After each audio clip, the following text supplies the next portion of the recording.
50 milhões de dólares. Esse foi o valor oferecido pelos Estados Unidos em 2025 para qualquer um que o ajudasse a encontrar Nicolás Maduro, o maior valor já colocado contra um chefe de Estado. Justice and State Department are announcing a historic $50 million reward for information leading to the arrest of Nicolás Maduro. Esse prêmio indicava que, para eles, Maduro estaria na mesma prateleira que figuras como Osama Bin Laden e Saddam Hussein. Washington já tratava Maduro como um criminoso internacional, mas dessa vez o acusaram de narcoterrorismo e colaboração com organizações criminosas. E logo no início do ano de 2026, conseguiram realizar a captura. It was an all-hands-on-deck operation getting the captured first couple of Venezuela from a detention center in Brooklyn to federal court in Manhattan. Todo esse cenário, digno de um filme de ação, levanta uma pergunta importantíssima.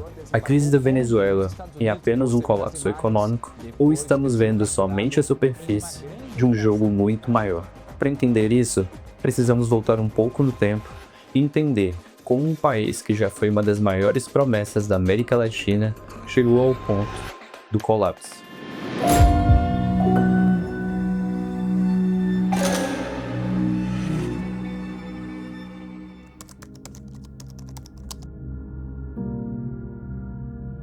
Durante grande parte do século XX, a Venezuela é considerada um dos países mais prósperos da América Latina. Enquanto outras economias da região enfrentavam golpes militares, crises cambiais e inflação, a Venezuela parecia relativamente estável. O motivo estava literalmente debaixo da terra. Isso porque o país possui uma das maiores reservas comprovadas de petróleo do planeta. E durante décadas, essa riqueza financiou boa parte da economia venezuelana. Nos anos 70, quando o preço do petróleo disparou no mercado global, a Venezuela viveu um verdadeiro boom econômico. Grandes obras de infraestrutura, expansão urbana, programas sociais. A moeda venezuelana era forte. E a capital, Caracas, chegou a ser considerada uma das cidades mais modernas da América Latina. Para muitos observadores da época, parecia que a Venezuela havia encontrado uma espécie de atalho para o desenvolvimento. Mas havia um detalhe que começava a preocupar alguns economistas, porque quando um país depende demais de só um único recurso, essa riqueza pode também se tornar o seu maior ponto fraco. Na década de 80, o preço internacional do petróleo começou a cair. Para a Venezuela, isso não foi apenas um problema econômico, foi um choque estrutural. Boa parte da economia do país dependia diretamente da receita gerada pela exportação de petróleo. Quando essa receita diminuiu, o governo começou a enfrentar dificuldades para sustentar seus gastos. A inflação aumentou, o desemprego cresceu e a desigualdade social ficou mais evidente. Ao mesmo tempo, o sistema político venezuelano parecia cada vez mais distante da população, e a frustração social começou a crescer, até que ela explodiu. Já no final da década de 80, a Venezuela vivia uma frustração acumulada há anos. Todos os dias, a população observava a economia desacelerando e a inflação aumentando cada vez mais. Mas foi em fevereiro de 1989 que uma decisão do governo funcionou como o estopim de uma bomba. Na tentativa de estabilizar a economia, o presidente Carlos Andrés Pérez anunciou um pacote de reformas que incluía também o aumento do preço dos combustíveis. Na prática, isso foi dizer para a população que, no país do petróleo, o povo pagaria mais caro pelo transporte público, que ia subir imediatamente. E isso não foi um detalhe. Para milhões de pessoas que dependiam de ônibus para trabalhar todos os dias, aquilo representava um aumento direto do custo de sobreviver. Na manhã seguinte ao anúncio, a tensão nas ruas já era visível. Trabalhadores começaram a discutir o aumento das filas de ônibus, muitos se recusando a pagar a nova tarifa. Os motoristas pararam de rodar, e em poucas horas as coisas saíram do controle e os protestos começaram a se espalhar pelas ruas. Supermercados foram saqueados, rodovias foram bloqueadas, lojas foram destruídas e Caracas mergulhou rapidamente num cenário de caos. O governo respondeu da forma mais dura possível, enviando o exército para as ruas, encarregado de restaurar a ordem a qualquer custo. O que aconteceu nas horas seguintes ficou conhecido como Caracazo. Lo que hicieron fue mandar a los militares ametralladoras, plomo y muerte. Hasta niños murieron.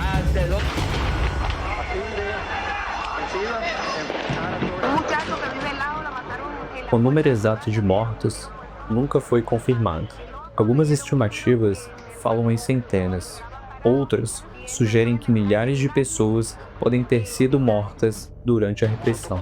Mas mais importante do que os números foi o impacto psicológico que aquilo deixou no país. Para muitos venezuelanos, aquele momento marcou a ruptura do sistema político. E foi justamente nesse ambiente de crise e descrença que uma figura começou a ganhar destaque dentro das Forças Armadas.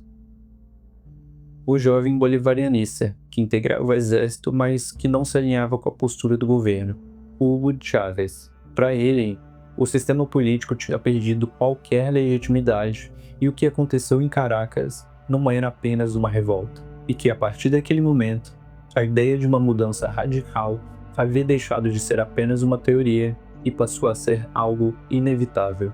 E poucos anos depois, foi ele quem encabeçou essa mudança. Desde os anos 80, Chávez fazia parte de um pequeno grupo de militares que acreditavam que o sistema político do país estava esgotado. Eles chamavam esse grupo de Movimento Bolivariano Revolucionário 200. O nome era uma referência a Simón Bolívar, um herói da independência da América do Sul. Para esses jovens oficiais, Bolívar representava a ideia de uma América Latina soberana, independente e livre da influência das grandes potências. Mas, na visão deles, a Venezuela moderna havia se afastado completamente desse ideal. O poder político continuava concentrado nas mesmas elites. A economia permanecia dependente do petróleo. E o episódio do Caracazo parecia confirmar algo ainda mais grave, que o próprio Estado estava disposto a usar o exército contra sua própria população. Para Chávez e seus aliados, aquilo foi um ponto de ruptura. A conclusão que eles tiraram foi simples e radical. O sistema político venezuelano não podia mais ser reformado e nem precisava ser derrubado. E 3 anos depois, o plano entrou em ação.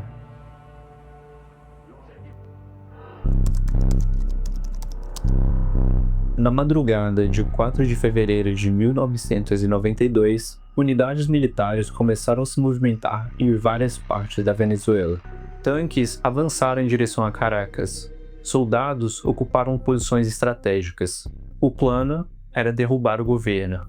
Mas algo deu errado. A coordenação entre as unidades falhou e alguns batalhões nunca chegaram a se mover. Ficou claro que o golpe havia fracassado. E Chávez foi cercado e preso. Compañeros, lamentablemente, por ahora, los objetivos que nos planteamos no fueron logrados en la ciudad capital. Nosotros acá en Caracas no logramos controlar el poder. Compañeros, oigan este mensaje.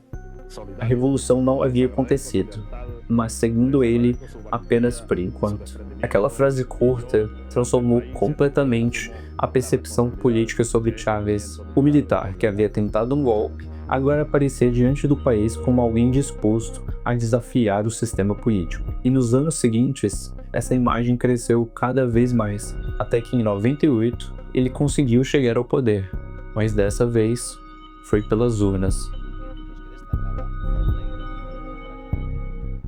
Quando Hugo Chávez chegou ao poder em 1998, ele apresentou uma narrativa simples. Segundo ele, a crise venezuelana não era apenas econômica, ela era o resultado de um sistema político corrupto que havia traído o povo. Essa mensagem encontrou eco em milhões de venezuelanos, especialmente entre os mais pobres. Mas tinha também um outro fator que ajudou Chávez de forma decisiva. Poucos anos depois da sua eleição, o preço do petróleo voltou a subir no mercado internacional, e isso trouxe novamente enormes receitas para o país. O governo utilizou esse dinheiro para financiar grandes programas sociais. como educação, saúde, subsídios alimentares. Milhões de pessoas tiveram melhorias reais na sua qualidade de vida. Parecia que, depois de tanto sufoco, finalmente o país havia encontrado um novo caminho. Mas, ao mesmo tempo, a economia venezuelana estava se tornando ainda mais dependente da sua única fonte de riqueza. E a dúvida que pairava no ar era: o que poderia acontecer se essa fonte de dinheiro desaparecesse mais uma vez?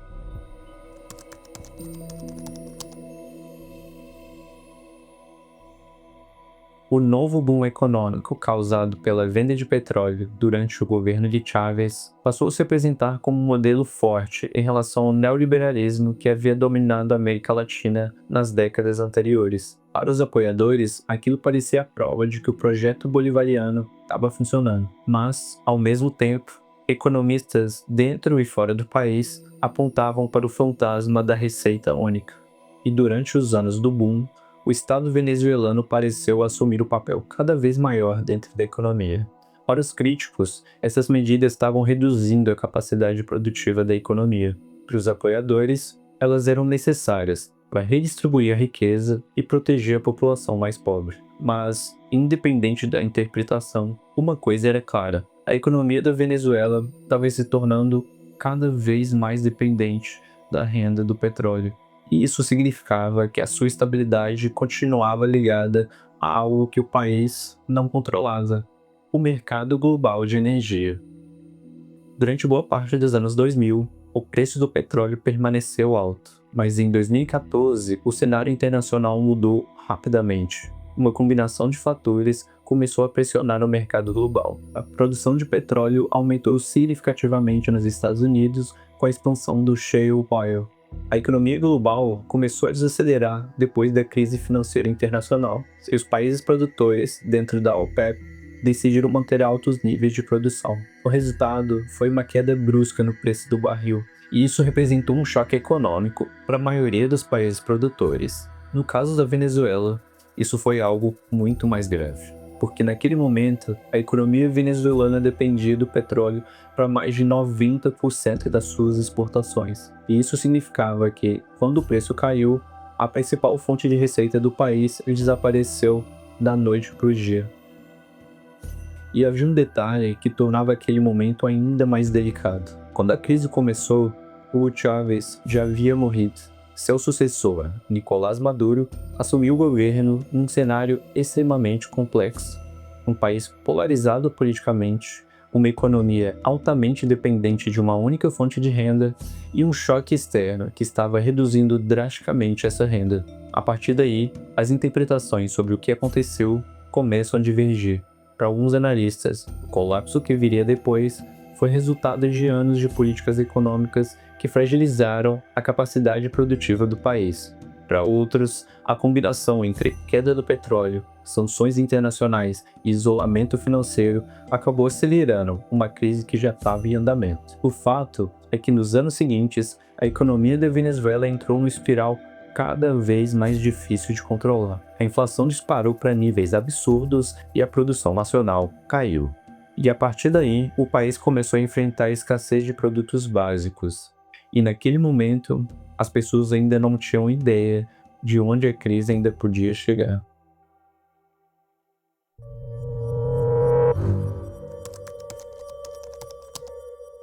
À medida que a crise econômica se aprofundava, a Venezuela começou a viver algo que vai muito além da inflação e da recessão. A crise passou a se transformar também em uma crise política. Protestos se tornaram frequentes nas ruas. A oposição passou a acusar o governo de Nicolás Maduro de concentrar poder e enfraquecer as instituições democráticas. Ao mesmo tempo, o governo venezuelano afirmava que estava enfrentando algo diferente.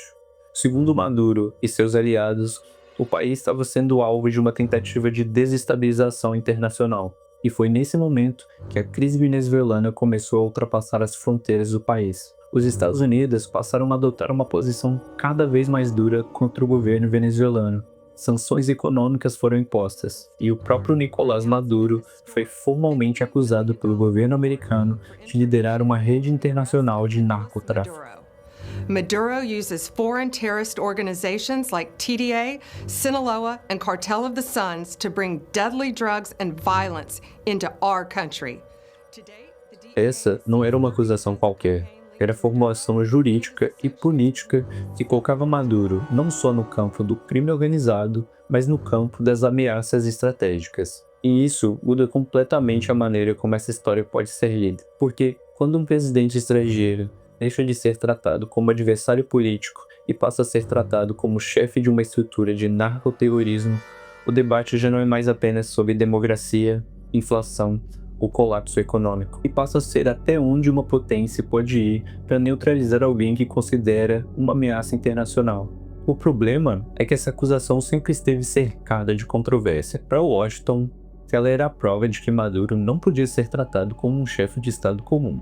Para Maduro, essa acusação era falsa e servia para encobrir um objetivo maior: derrubar um governo hostil aos Estados Unidos em um país com as maiores reservas de petróleo do mundo. E é justamente aqui que a história da Venezuela deixa de ser apenas venezuelana. Porque se a acusação de narcoterrorismo for aceita como verdade absoluta, a captura de Maduro parece o desfecho inevitável de uma longa perseguição criminal. Mas se essa acusação também for vista como parte de uma linguagem política usada para legitimar pressão externa, sanções e intervenção, então o caso muda completamente de forma. E a pergunta deixa de ser apenas o que o Maduro fez, e basta ser quem tem o poder de definir quando um presidente vira criminoso, quando um país em crise vira alvo de uma potência mundial. Mas talvez a parte mais desconfortável dessa história seja justamente o fato de essas versões não se excluírem completamente. Que a Venezuela pode ter, ao mesmo tempo, produzido sua própria ruína interna e também ter se tornado alvo de uma disputa internacional muito maior do que ela mesma, sem que isso elimine a pergunta sobre por que certas crises atraem tanta atenção externa, especialmente quando estão sentadas sobre recursos estratégicos gigantescos. E aí, a acusação de narcoterrorismo ganha um peso ainda maior, porque ela não apenas criminaliza Maduro, ela redefine toda a crise.